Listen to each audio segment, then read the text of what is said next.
Like many health issues, hearing loss is an invisible one until it becomes significant and affects others.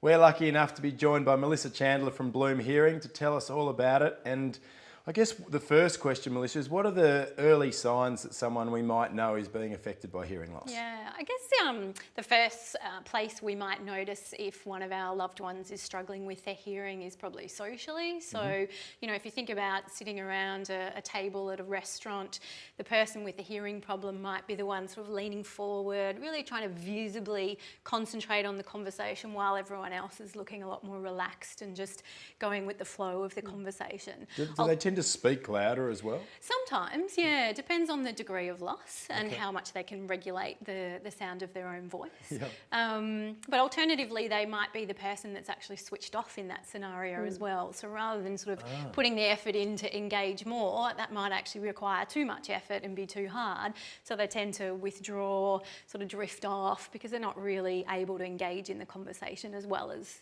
everyone else can. Yeah. And then at home, you know, it might be that they've got the TV turned up louder than you might prefer it, or you know they don't often respond if you call them from another room, or you find you have to repeat yourself. No, that's right. That's right. Yeah. A lot of family members crack jokes about granddad or grandma or mum or dad that can't hear you, but it's actually not that funny. It's not really. It can be really, really serious and quite daunting for people. So how do you broach having that conversation? Yeah, it can be a really difficult conversation to start. And I guess the first thing to be conscious of is that, you know, someone may be feeling uncomfortable about receiving that information. So obviously sensitivity is really important.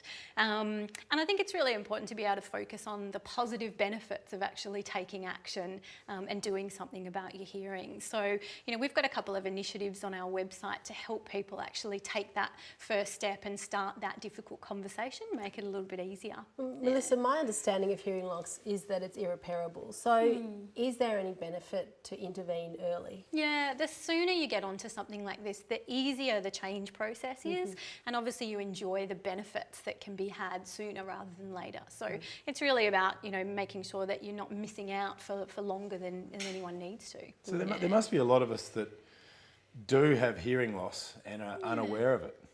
Yeah, certainly it can be those around us that notice it first. And that's where, again, it can be important to broach that subject. So, you know, we've got a great flyer on our website that just introduces 10 really positive and quick conversation starters. Actually, I have that. Yeah, that's right the one. We're waiting for that. But yeah, where do people get access to this? So you can download it from the bloomhearing.com.au website as an individual brochure or part of a bigger information pack to help get that conversation started. Some great tips on the back of it. Yeah, really positive. It's been compiled from research that's happened over the last decade or so. It talks a lot about the intangible benefits that people don't often think about when it comes to addressing hearing loss. So, you know, people report increased confidence and increased sense of independence and increase in quality of life, better connection within relationships, both, you know, personal relationships and just outside the home as well. Yeah. And tell us about the Hearing Pledge. The Hearing Pledge is another initiative we've got, which is a really great way of supporting someone who you think might have hearing loss. So is that this one? Yeah, it's just this one here. So it's basically an opportunity for someone to go online, take a hearing test themselves,